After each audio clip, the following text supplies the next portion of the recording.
আরবের বিশাল মরুভূমি, সূর্য ডুবছে, আকাশ লালচে। একটি কাফেলা ধীরে ধীরে এগিয়ে চলছে। সেই কাফেলায় ছিল এক তরুণ ব্যবসায়ী, হামিদ।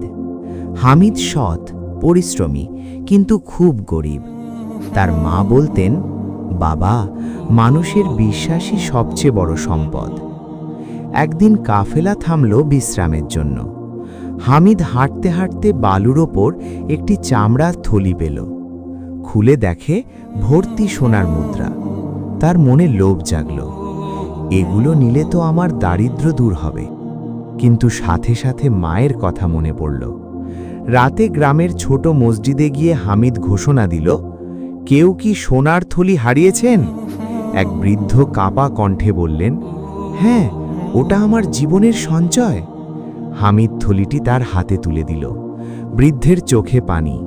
তিনি বললেন, তুমি চাইলে সব রাখতে পারতে, কিন্তু তুমি সৎ পথ বেছে নিয়েছ। বৃদ্ধ কিছু মুদ্রা পুরস্কার হিসেবে দিতে চাইলেন। হামিদ বলল, আমি শুধু আমার দায়িত্ব করেছি।